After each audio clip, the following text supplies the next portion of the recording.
Bismillahirrahmanirrahim. Assalamualaikum warahmatullahi wabarakatuh. Waalaikumsalam warahmatullahi wabarakatuh. Salam pemuda. Siang ini saya bersama dua tokoh dari Sulawesi Tenggara. Yang satu memang berkecimpung di Sulawesi Tenggara dan yang satu berkecimpung di pusat. Tema kami siang ini adalah menakar Provinsi Sulawesi Tenggara ke depan, di mana pemerintahan yang bersih dan kemudian pemerintahan yang peduli terhadap dunia pendidikan. Baik, saya sudah bersama abang saya, Muhammad Bakri AR. Beliau Ketua Pimpinan Wilayah Garda Pemuda Kabah Sulawesi Tenggara, dan juga beliau Ketua Umum Persaudaraan Pekerja Muslim Indonesia Sulawesi Tenggara, dan juga Ketua Bidang Hubungan Industrial di DPP PPMI. Selamat siang, Bang. Ya. Saya ingin mengajukan beberapa pertanyaan kepada Abang terkait sosok yang santer saat ini dibicarakan khususnya di Provinsi Sulawesi Tenggara, dan beliau digadang-gadang akan maju salah satu kontestan calon gubernur Provinsi Sulawesi Tenggara. Saya ingin bertanya begini, Bang. Bagaimana Abang melihat sosok beliau, yaitu Bang Laudenda, sebagai sahabat dan Abang sebagai politisi? Kami persilakan, Bang. Terima kasih. Assalamualaikum warahmatullahi wabarakatuh. Salam sejahtera untuk semua masyarakat Tenggara.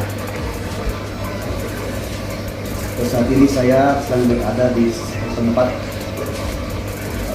mengangkat sebuah diskusi dalam rangka melihat sutra ke depan. Pertama-tama saya mengucapkan kepada Allah Subhanahu wa taala dan salam kepada pimpinan Muhammad SAW kepada semua yang berrahmat.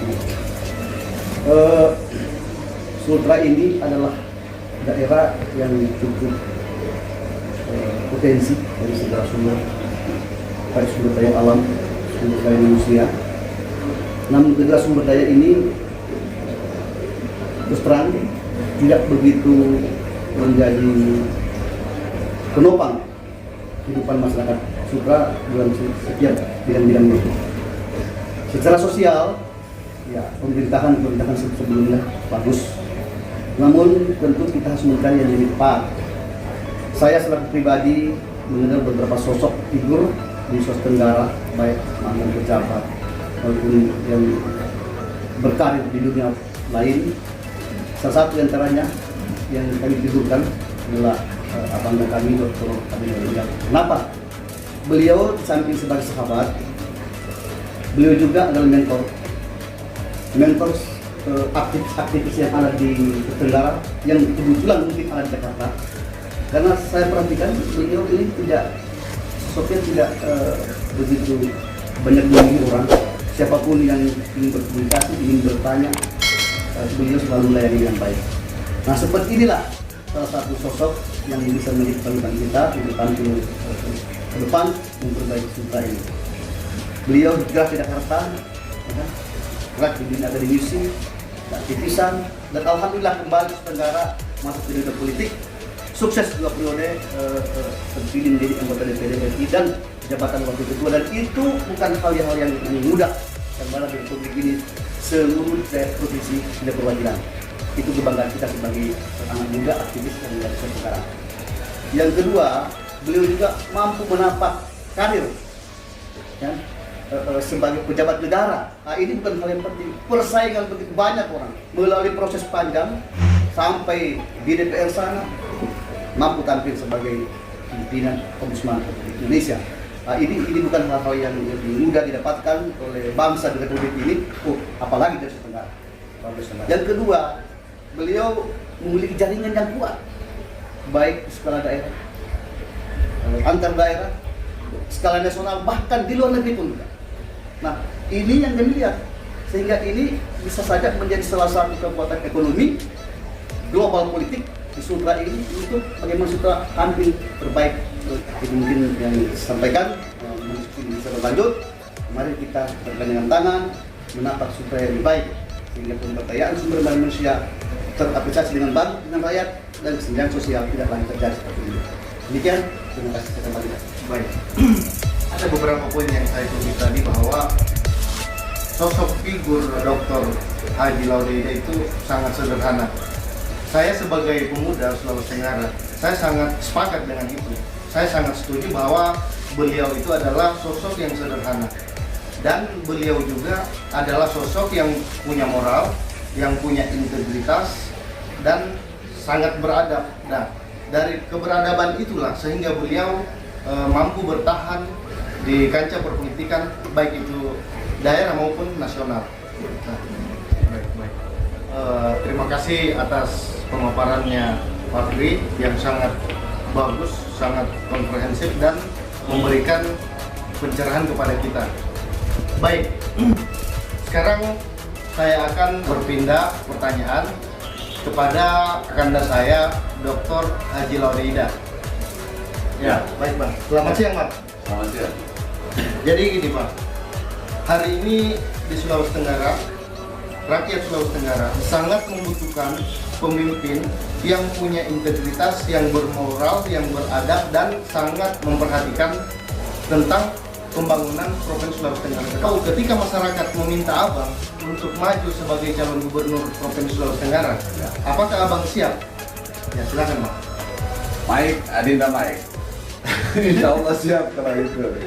Saya kira kita sudah sampaikan juga ke publik bahwa jika umur panjang, sehat di pilgub mendatang, saya akan tampil sebagai calon gubernur.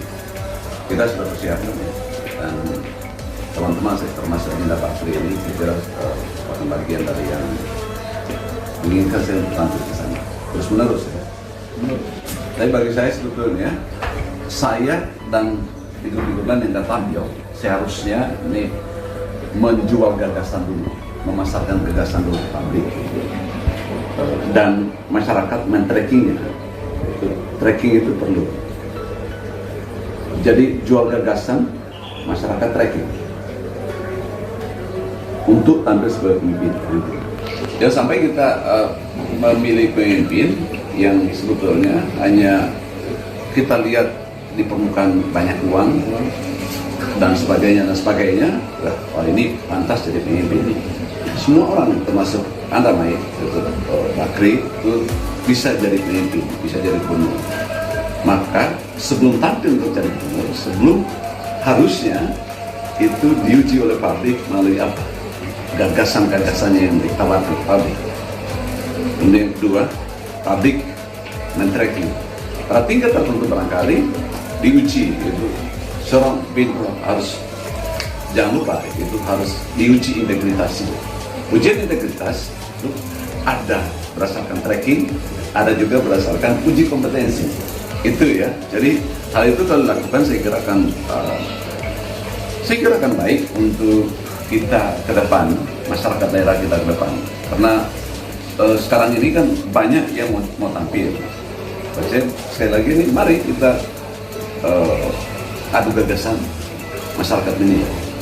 Forum-forum seperti ini atau katakan sekarang ini IT sudah makin maju, kita sampaikan gagasan ke masyarakat, mari diperdebatkan. Atau para figur itu sejak awal sekarang ini sekali-sekali tampil di Zoom bersama. Mike bisa mengkoordinasikan itu untuk kita undang seluruh calon atau mereka yang ingin mencalonkan diri sebagai calon gubernur ke depan, mari diskusi bersama. Nah, bagaimana mengolah daerah secara baik, bagaimana good governance itu dipraktekkan. Saya kebetulan background saya sekitar itu dan saya juga mendalami pengelolaan pemerintahan daerah ini. Tapi yang terpenting adalah bagaimana daerah ini sebetulnya dijadikan sebagai kekuatan semuanya, sumber daya alamnya. Ingat, Sulawesi Tenggara, Sulawesi Tengah, Maluku Utara, dan daerah kita di kawasan timur Indonesia itu sebetulnya itu primadona sekarang. Jadi sentral perekonomian di bangsa ini ke depan itu ada daerah kita. Nah, pertanyaannya, untuk siapa mengolah sumber daya alam itu? Nah ini kan yang harus dijawab. Bagi saya mengolah sumber daya alam itu adalah untuk masyarakat. Pertama untuk masyarakat lokal. Jangan dulu berpikir masyarakat yang lain. Masyarakat daerah itu dulu yang jadi fokus.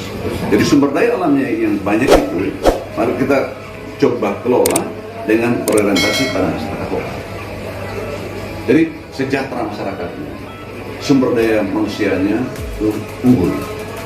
Nah, pada saat tertentu sebetulnya pada saat ya sekarang ini sebenarnya itu nanti kita ajak juga mulai ajak Pak Alimas ini dan Pak Lukman Naras untuk menggarap atau mengembangkan program-program yang memastikan daerah itu generasi mudanya terdidik dan terlatih untuk bisa mengolah daerah sendiri. Yang pertama. Yang kedua, siapkan dana untuk mereka. Untuk bisa berpartisipasi dalam mengembangkan sumber daya alam lokal dan segala potensi mereka. Yang ketiga, siapkan komunitas bersama untuk bisa menjadikan Sulawesi Tenggara itu komunitas bersama ya, dalam kebersamaan, selalu dalam kebersamaan. Integrasi antara pemerintah, masyarakat dan swasta.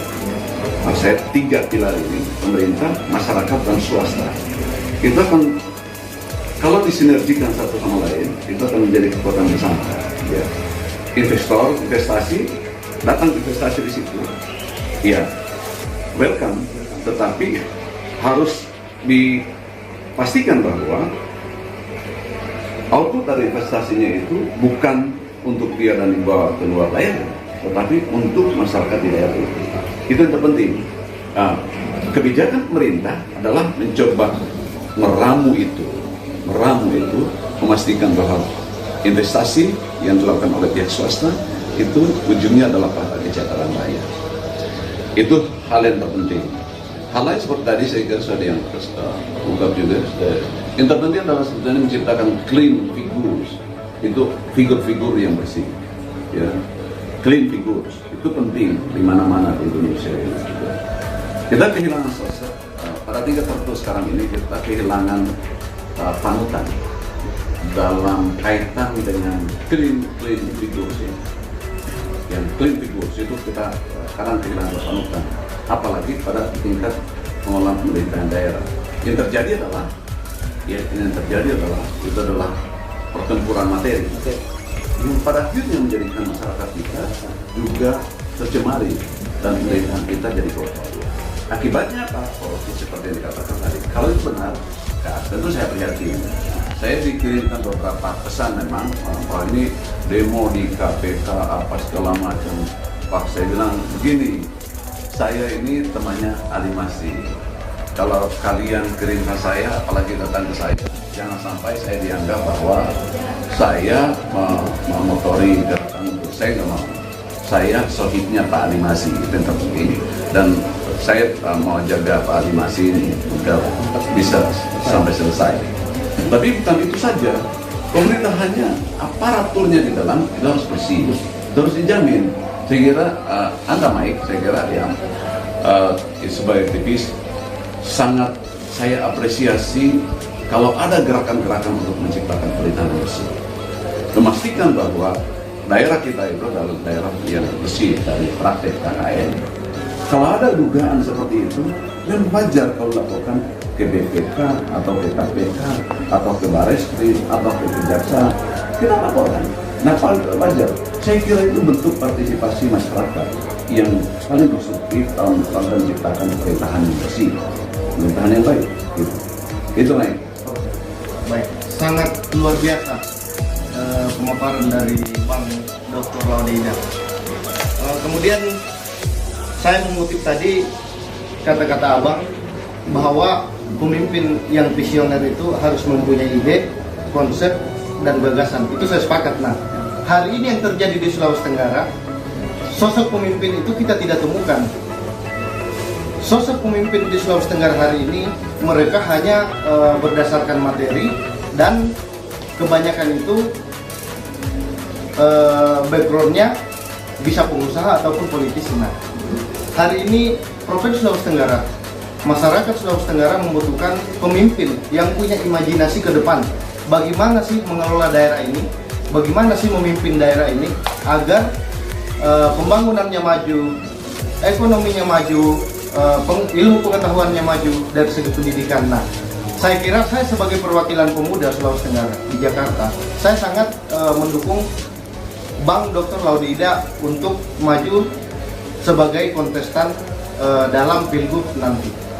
Baik, saya ada pertanyaan lagi, Bang.